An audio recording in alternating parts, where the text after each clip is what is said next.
Uma estrada deserta. Uma escola abandonada. Um homem coberto de sangue tentando esconder alguma coisa em um buraco no meio do nada. Parece cena de filme de terror, mas tudo isso aconteceu de verdade.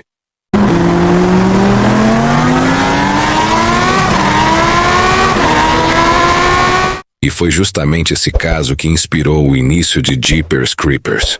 Hoje você vai conhecer a história real e perturbadora por trás de um dos começos mais assustadores do cinema.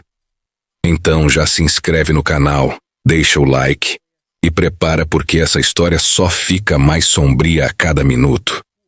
A maioria das pessoas conhece o filme Jeepers Creepers, mas poucas sabem que a sequência inicial foi inspirada em um caso real. Um episódio perturbador que aconteceu em uma estrada isolada dos Estados Unidos e que até hoje parece saído de um pesadelo. Tudo começou em 1990, quando Dennis DePue, um homem de 46 anos, assassinou a própria esposa, Marilyn. Depois do crime, ele tentou esconder o corpo em uma antiga escola abandonada cercada por estradas vazias e campos silenciosos.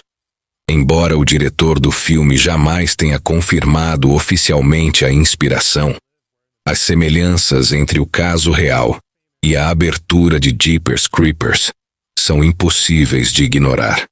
Naquele domingo de Páscoa, Ray e Marie Thornton dirigiam tranquilamente pela South Prairie Road em uma van Chevrolet. A estrada era longa, deserta e cercada apenas pelo som do vento atravessando o mato seco. Em determinado momento, um outro veículo surgiu atrás deles em velocidade absurda. A van se aproximou rapidamente, quase colando na traseira do carro, antes de ultrapassá-los de maneira agressiva e perigosa. Marie chegou a comentar em tom de nervosismo misturado com humor que aquele homem parecia desesperado para chegar a algum lugar. Eles riram da situação por alguns segundos e continuaram viagem, tentando esquecer o susto. Mas alguns quilômetros depois encontraram novamente a mesma van.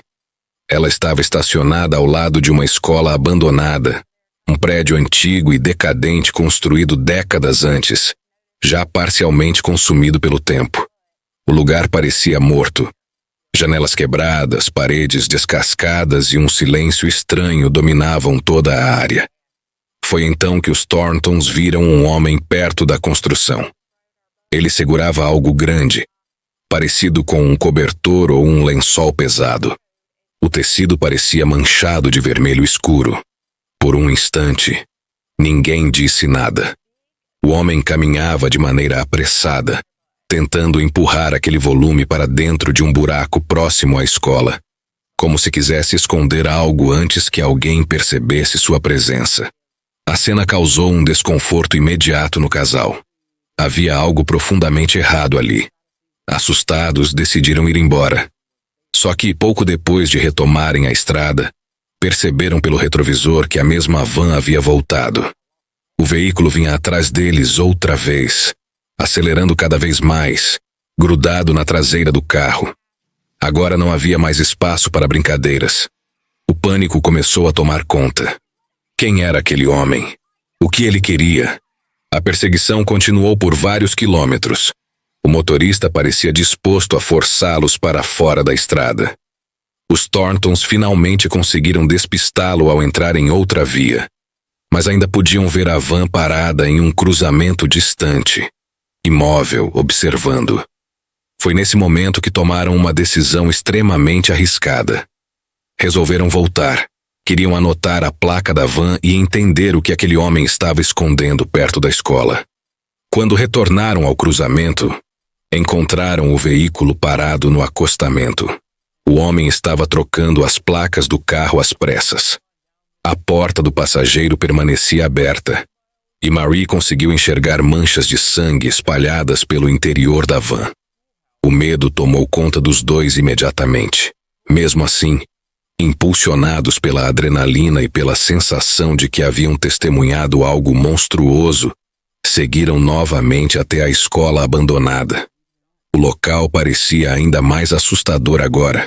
O vento soprava pelos corredores vazios do prédio antigo enquanto eles caminhavam cautelosamente pelo terreno. Cada passo aumentava a sensação de que não deveriam estar ali. Então encontraram, próximo a uma pequena toca no chão, parcialmente escondido entre o mato e a terra úmida, estava o cobertor ensanguentado que o homem tentara esconder desesperadamente minutos antes. E naquele instante, os Thorntons perceberam que haviam se aproximado demais de algo terrível. Na verdade, muita gente acreditava que havia algo escondido dentro da escola abandonada. Mas isso nunca passou de um equívoco. Nenhum corpo foi encontrado lá dentro. Tudo indica que Dennis apenas parou naquele local para tentar esconder o cobertor ensanguentado, ou talvez procurar um lugar melhor para ocultar o corpo de Marilyn antes que alguém o visse. Depois da descoberta daquele tecido coberto de sangue, os Thorntons ficaram aterrorizados. Sem pensar duas vezes, correram de volta para o carro e seguiram direto para a polícia. Enquanto isso, os investigadores começavam a entender o que realmente havia acontecido na casa da família DePew.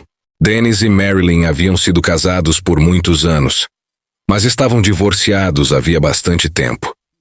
Mesmo assim, ele ainda possuía direito de visitar os filhos em datas específicas, incluindo o domingo de Páscoa. Naquele dia, Dennis apareceu para buscar as crianças, mas elas se recusaram a ir com ele. A situação rapidamente se transformou em uma discussão violenta entre o ex-casal.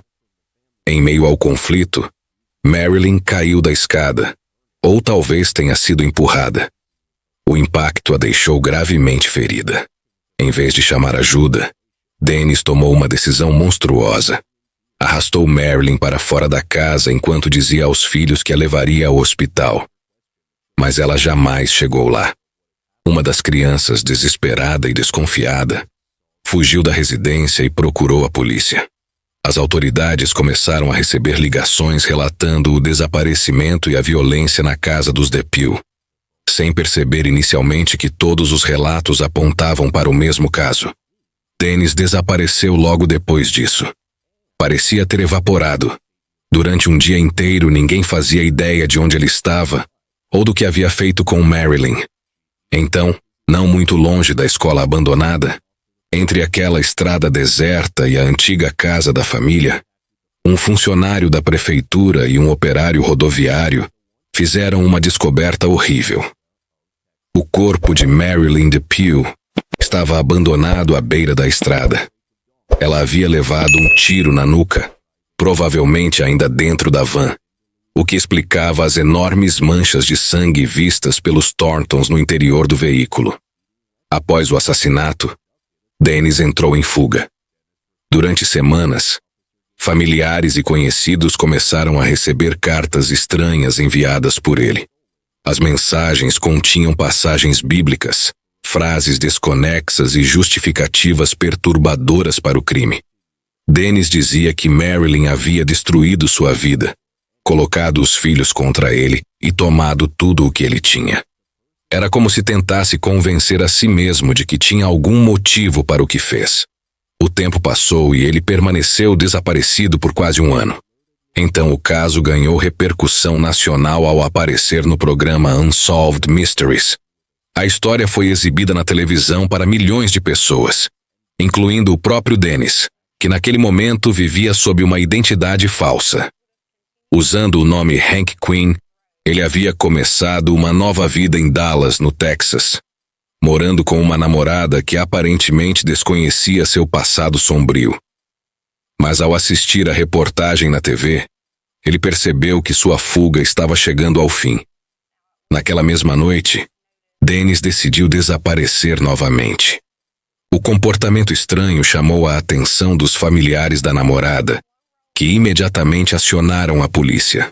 Poucas horas depois, os agentes localizaram Dennis tentando escapar em sua velha van Chevrolet, o mesmo veículo usado no assassinato de Marilyn.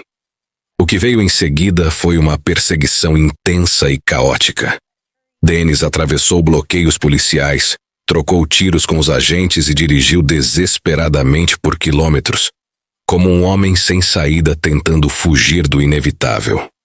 No fim, encurralado e sem possibilidades de escapar, Ele tomou a decisão final. Ainda dentro da van manchada pelos vestígios do crime, Dennis DePue atirou contra si mesmo. Seu corpo foi encontrado no Mississippi, encerrando de maneira brutal uma das histórias mais perturbadoras que inspiraram o terror moderno.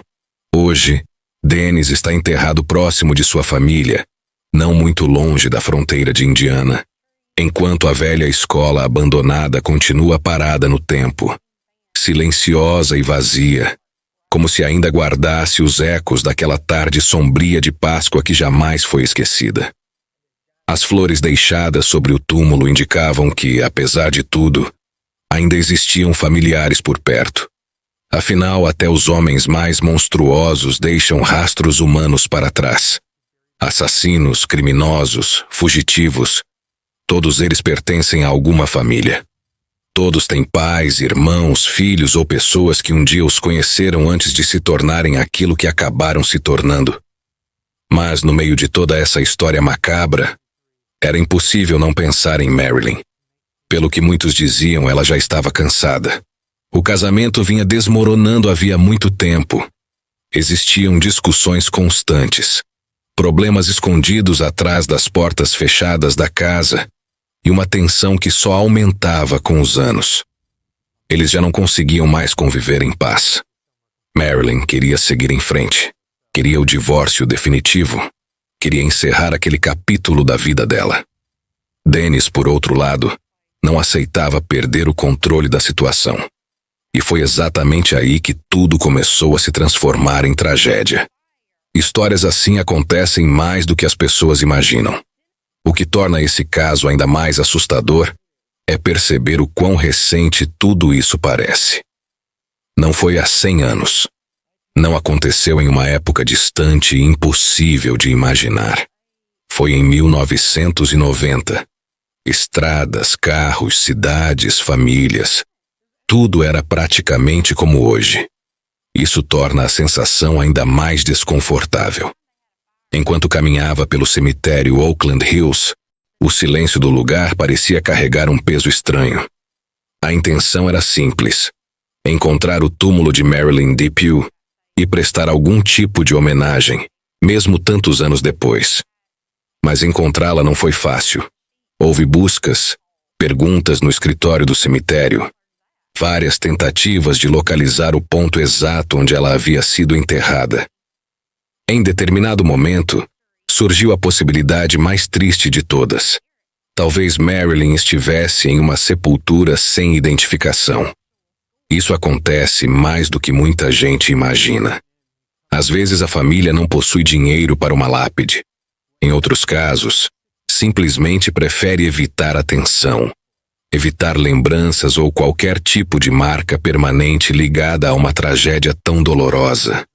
No fim, existia apenas uma pequena área do cemitério onde acreditavam que Marilyn descansava. Nenhuma grande lápide, nenhuma homenagem elaborada, apenas silêncio. E talvez isso torne toda a história ainda mais melancólica. Porque enquanto o nome de Dennis DePue acabou ligado para sempre a uma das inspirações mais conhecidas do terror cinematográfico em Jeepers Creepers, Marilyn permaneceu quase esquecida, reduzida a notas de jornais antigos e lembranças fragmentadas de um crime brutal. No final, essa é a verdadeira história por trás daquele começo assustador de estrada vazia, perseguição e terror visto no filme. Só que, diferente do cinema, não existiam monstros sobrenaturais ou criaturas imortais escondidas na escuridão. Existia apenas um homem comum consumido pela violência, pelo controle e pela própria obsessão. E talvez isso seja ainda mais assustador. Onde quer que Marilyn esteja agora, espero que finalmente tenha encontrado paz. Enquanto isso, a velha estrada continua ali, silenciosa, atravessando campos vazios, como se ainda carregasse os ecos daquela tarde sombria que jamais foi esquecida. E pensar que tudo isso aconteceu em estradas comuns com pessoas comuns torna essa história ainda mais perturbadora do que qualquer filme. Se você curte casos reais sombrios, mistérios e histórias que parecem saídas do terror, aproveita agora para se inscrever no canal porque toda semana tem 2 vídeos novos como esse. E me conta nos comentários: você acredita que a realidade consegue ser mais assustadora que a ficção?